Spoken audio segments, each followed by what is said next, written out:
Chapter 7, Monitoring and Control Systems. The learning objectives are show an understanding of monitoring and control systems. Two systems controlled by computers or microprocessor.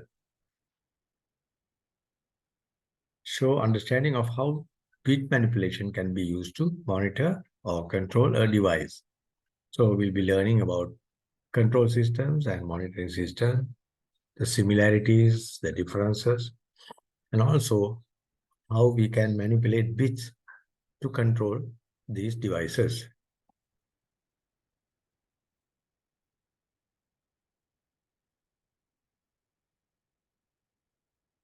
So monitoring systems, let's take that first. A monitoring system can be used to create a record of the condition of a system over a period of time. A monitoring system is used more often to detect when a particular physical property of a system goes outside a desired range. For example, if the CPU is too hot in a computer system, so systems where a computer or microprocessor is being used, these are the control and monitoring systems. Sensor is the input device of this system. Measuring device that records a value which can be transmitted to the computer. So a sensor will sense the environmental conditions, the physical properties, and transmit a signal to the CPU. But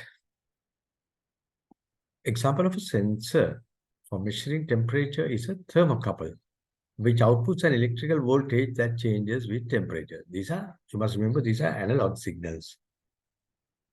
A sensor does not have any built-in intelligence, so it cannot take any action if there is a problem.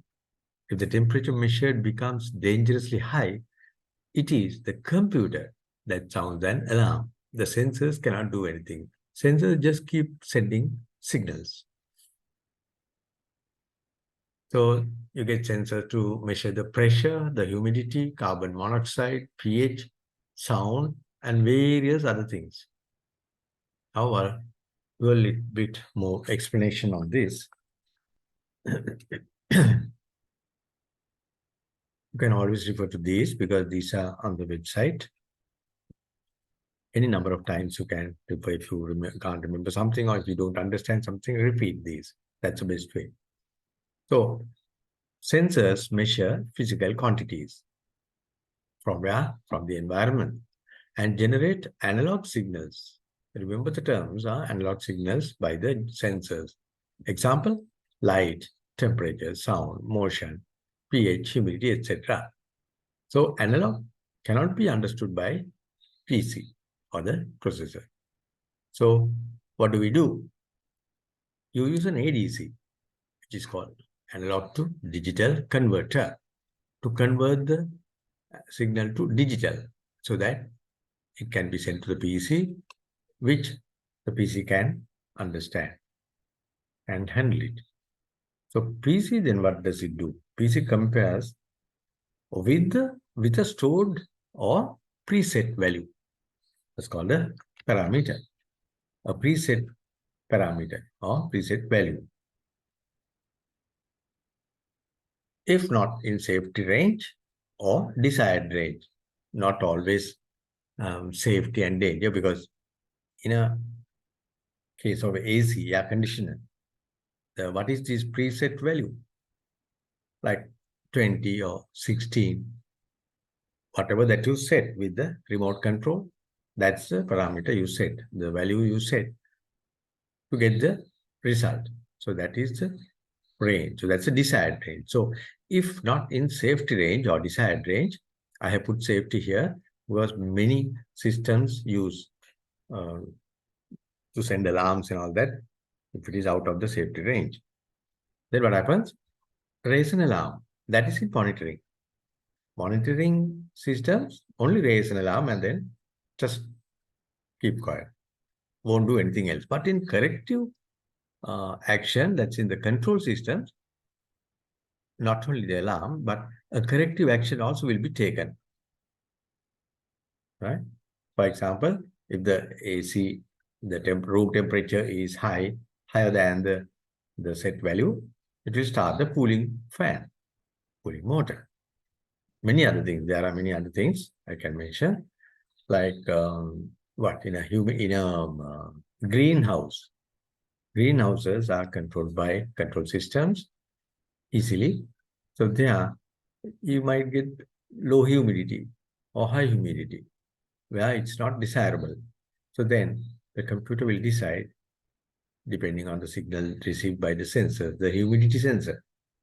Then it will either open a sprinkler if the humidity is too low, that is dry, then it might open a sprinkler to sprinkle water, to spray water, or open a window to equalize the outside humidity and inside. So things like that can be done by the control systems.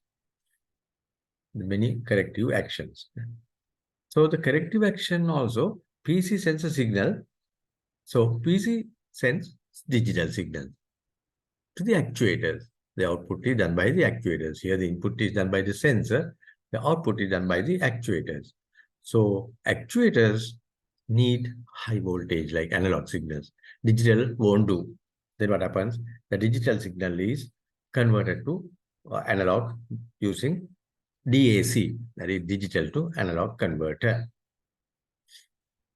And I have summarized it here for easy reference for you to remember. I have compared monitoring systems on this side, control systems on that side, but these are common. The first three lines are common to both. One, input, the sensors input and send the generate a signal, analog signal. In both cases, the analog has to be converted to digital. And also, in both cases, the PC or the processor checks with the predetermined value, whether it's within the range or outside the range. Then only the difference. A monitoring system, if the signal is not equal to the safety range, not inside, or if it is outside the safety range, then it will raise an alarm and stop. That's all. But in a control system, if the signal is not equal to safety range, it will issue a digital signal. So the digital signal has to be converted to the analog through DAC for the actuator to take corrective action. So that's the output. Starting from the input here, the sensors sending analog here, the actuator as the output, receiving digital, and then actuator will carry out the corrective action. So this is common to many systems. Even in questions you will get. One thing is you are asked to write this, but then you have to write referring to the system mentioned, whether it's a chemical process control, a nuclear plant, flood level monitoring, or human patients, the heartbeat, the temperature, the pulse rate, all those things. We have to check with those things. Many systems, but you have to mention, in your answer, don't just write a general thing. It's okay to remember this general procedure, but you have to specifically mention. So in a general purpose computer, the input, there is input, the CPU will process and then send the output. In a monitoring and control system, the sensor, this part is taken over by here, sensor will input, and then the ADC is coming in between this sensor and the CPU. CPU will process and check with the parameter and issues a signal. And through ADC, it converted to, sorry, this has to be DAC. This is DAC, digital to analog converter, and then the actuator will take the action. So let's get back to the main lesson here. Example of sensor for measuring temperature is a thermocouple, which outputs an electrical voltage that changes with the temperature. The thermocouple, if you have done science, if you have done physics, you know that that will generate a signal depending on the difference of the temperature. So what is the temperature that can be measured? A sensor does not have any built-in intelligence, so it cannot take any action if there is a problem. If the temperature measured becomes dangerously high, it is a computer that sounds an alarm or takes a corrective action. So we are still talking about monitoring. That is why no corrective action coming in, just a sound alarm. So these are the sensors that are available. Some of the sensors, there are many others. Like for example, if you go to collect all the sensors available, even the wind speed, that is, and the wind direction, there's a thing called weather vane at the airports. You may see like a cone to check the direction and all those things, the rainfall, how many things, so many things can be measured from the environment. For others, so these are some, then for others, such as an infrared sensor, there are different methods of use. A passive infrared sensor just measures the level of infrared light received. So there is no level, it's a general level.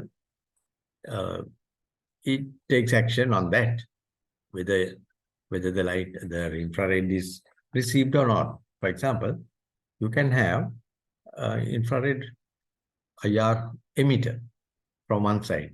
It emits a signal, a beam, infrared beam, it goes there.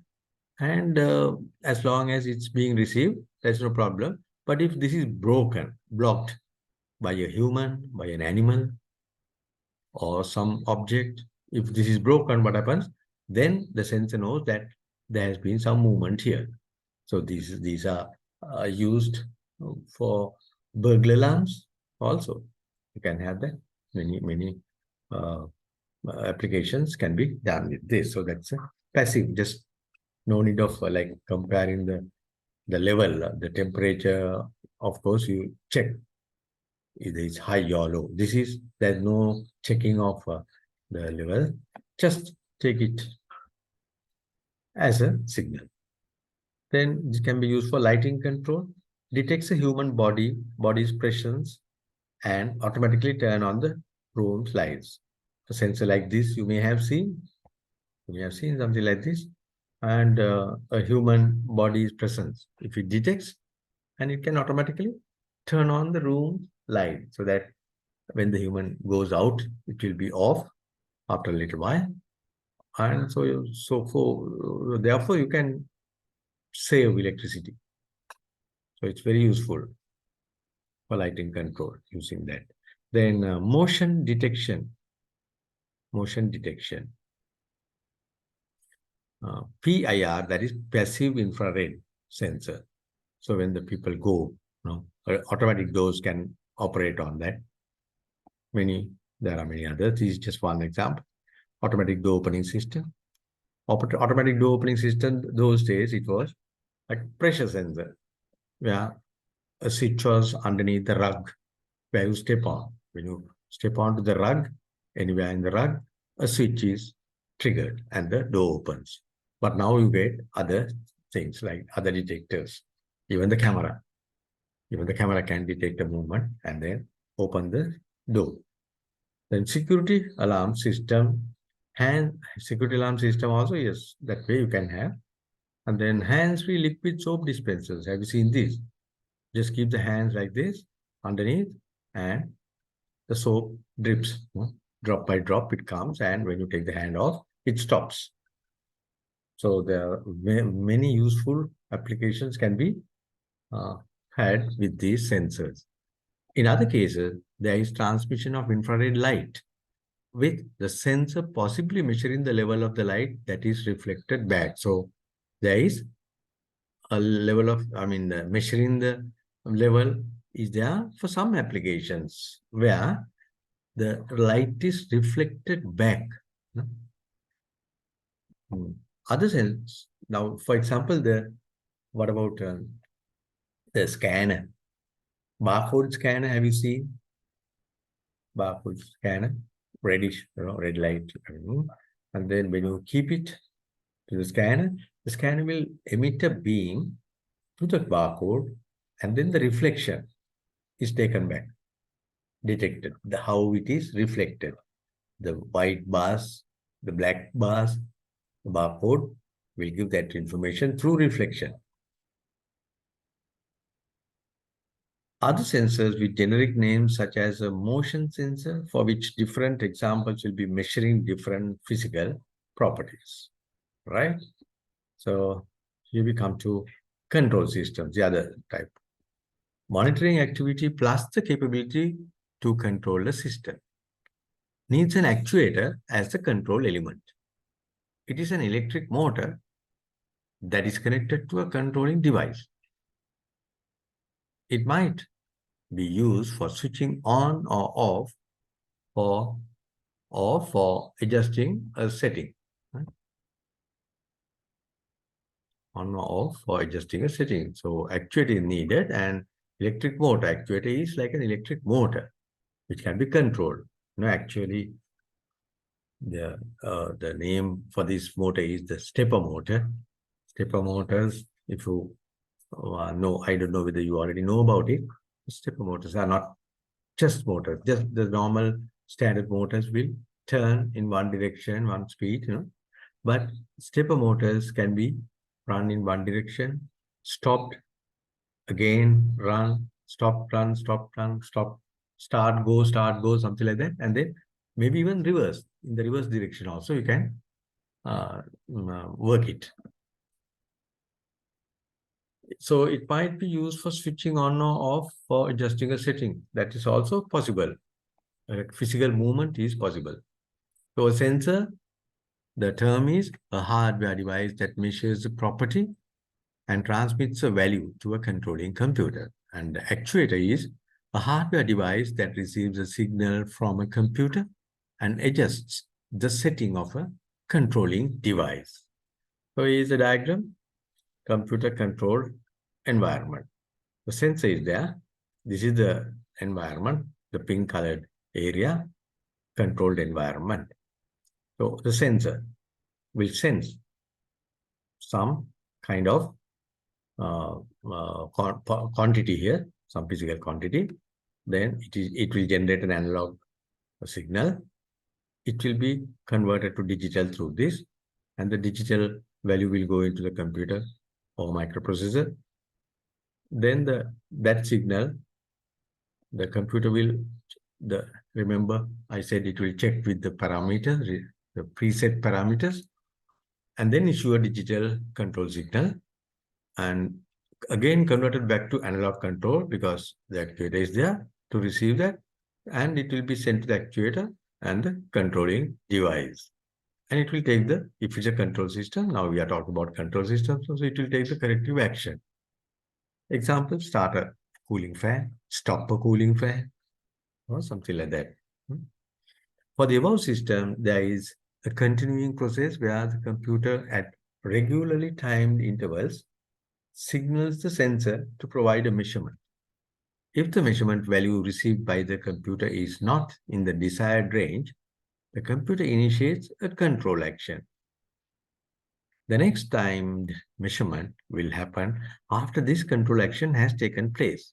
So it's a timed measurement, it doesn't continuously, depends on the system, but for like lighting system, if there is a automatic lighting system, let's say street lights, it will measure not every second because it takes time to change. Like the clouds come, clouds cover the sun, and then if it becomes dark to that level, where the processor will check and see and decide that it's dark now. Say for example, an eclipse of the sun, the earth, for some time you get darkness. So then it will on the lights, and then it will check again in maybe 1 minute, 2 minutes. We don't know those things, but you have to know that. Just regular intervals. Let's imagine that in 2 minutes, check again 2 minutes. And then like that, it will do the needful. The next time measurement will happen after this control action has taken place. Because if you put the switch, if the lights come on due to darkness, Say these days, maybe the rainy weather, dark clouds, or as I mentioned earlier, in an eclipse condition, when the lights come on, it won't check the next moment because it takes a little time. So if supposing if it is 2 minutes interval, again in 2 minutes time, it will measure the light. That is how it will do the needful. In effect, this next measurement provides feedback to the computer on the effect of the control action. Feedback is essential in a control system. Feedback, let's see the feedback. Now see, this is what earlier, the door frame, the infrared, if somebody crossing this beam, then if there'll be alarm or open the door or something like that. Many things can be done. Then here, let's talk about the feedback. It's important. A sensor, this is air conditioning. Sensor will measure the room temperature and send to the PC. I'm not talking about these ADs and DACs and all that. Now we all know about it. Sensor will send the signal to PC. PC will check, and then if it is too hot, I mean after comparing the range to hot, actuator will start the cooling fan. Then the temperature will go down. When the temperature goes down, the next input is that. So there's a feedback. No? The temperature has gone down. Then the PC knows that there's some result after its action. Then again check. Still, if it is out of range, just keep going. Won't stop. But after some time, if it comes to the correct range, then it will say stop. Stop the cooling fan. Feedback, generally, in general terms, day to day, you would have noticed even, school assembly or some other shows, musical shows or something like that. Sometimes you get a thing called feedback, which is a very high-pitched sound coming out. You can't control it. It keeps growing. That is when this happens. The microphone is there. The person will speak to the microphone. It will come here. It will be amplified. That is, the sound is increased.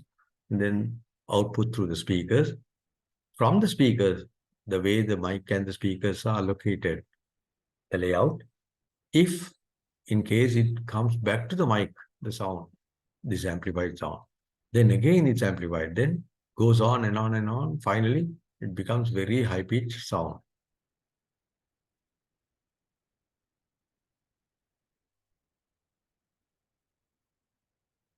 You need to remember that the sensor does not have any built-in intelligence, so it cannot itself take any action if a problem occurs. I'm repeating that because students make the mistake of saying, if the temperature is high, the sensor will send an alarm, sound an alarm. So that is wrong. Only the PC will decide and do that. Sensor doesn't even know whether it's high or low. A closed-loop feedback control system is a special type of monitoring and control system where the feedback directly controls the operation. So the desired value for output is here. Like if you set the temperature at 16 or 20 or something like that, that's a value set preset. Then the controller, the sensor will measure the room temperature and then send it to this controller. The controller will send a signal for the actuator. Then the actuator, the process, actual output will come here. And then that output will again change the environment, change the environment, and then the sensor will again detect or sense, and then it goes on. So closed loop feedback, remember, closed loop. It's going in a loop, right? So let's explain here the same thing. Now let's look at it in our familiar pseudocode way. In this case, if temperature, if in this case, let's say the AC, the air conditioning thing, this one here, if the temperature T, if T is greater than P, the parameter which is there, if T is greater than P, and fan started equals false, you can have a flag for the fan started. If it is false, that means the fan is not working, then start fan. The output will be start fan. And you may change the fan started to true, the value to true. That's all. This will not happen. This will not happen. Then, where change if? Yeah, it has to be the end if here. Very important, even if you're just doing for something else. Now, I didn't think of it because I just wanted to give these things. But important to practice when you're practicing, or always have the correct way. So then the next time that this has changed, else if now this is no, it's not greater than parameter. Then this what happens is if temperature is greater than, because there are two conditions, T is greater than P and fan started.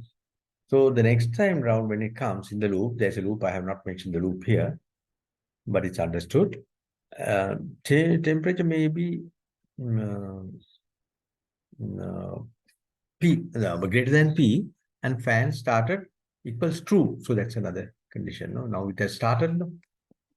We change it to true here. Earlier it was false, not working. Now it's working. So then these two conditions are true. Then nothing. Don't do anything because it has to go on until the correct correct temperature is reached. So that's it. Then next time round, if T is equal to P, right? It has come to the correct range and fan started equals true. The fan is still going on. Then stop fan. Stop the fan. It's different to start fan here. And then fan started equals false because we have stopped. So fan started, the flag will be changed to false. And it goes on like a loop. Now we come to bit manipulation. Bit manipulation to control devices. If a controlled environment had two properties to be monitored and controlled, 4 Boolean variables could be used. Values could be set by assignment statements such as if sensor difference 1 is greater than 0, then sensor 1 high flag equals true. If it is less, sensor 1 low flag is true. If difference 2, now there are two, measuring two things. Sensor difference 2 is greater than 0, then sensor 2 high flag is true, else sensor 2 low flag is true. So 4 flags for 2 values. The machine code for running such a program would use individual bits to represent each flag. The way that flags could be set and read are illustrated by the following assembly language code fragments. In these code fragments, the 3 least significant bits, that is positions 0, 1, and 2 of the byte are used as flags. So this is a case, just imagine only these 3 flags are used. The following illustrates the setting of all bits to 0, which might be used when the system is switched on. So LDD 0034 loads a byte into the accumulator from an address. So this is an address. Remember, if it's not an address, you must have this hash mark to say that it's a number or a value. So since this is an address, a byte from this address is loaded into the accumulator. And use this combination or operation, bit operation, to make it all zeros, to reset. Uses a bitwise AND operation of the contents of the accumulator with the operand to convert each bit to 0. Remember, in the last chapter, we did these operations, how to make all the bits 0, how to keep all the bits the same, how to invert and get the toggle, how to toggle the values. Zeros become 1 and 1 become 0. How to keep the same thing, right? And how to make all ones. Those operations, some can be done with more than one operations. For example, setting all to zeros can be done with AND and OR. Right? So then the next one is store 0034. That means stores the altered byte in the original address. Original address is 34. So after making these zeros, put it back into that. The following illustrates the toggling of the value for 1 bit. This changes the value of the flag it represents. It might be needed because a problem has been encountered, or alternatively because a problem has been solved. Right? So there are many things like, and if you want to, now this is the one that we discussed earlier. To reset a byte, reset means always making zeros. Set is making all the bits 1. Reset is to make all 1s. So to do that, this, supposing this is the 1 original number, and this is the AND 0 operation. So all are zeros. 0 and 0 will be 0, 1 and 0 will be 0. So likewise, all the bits will become zeros. Okay.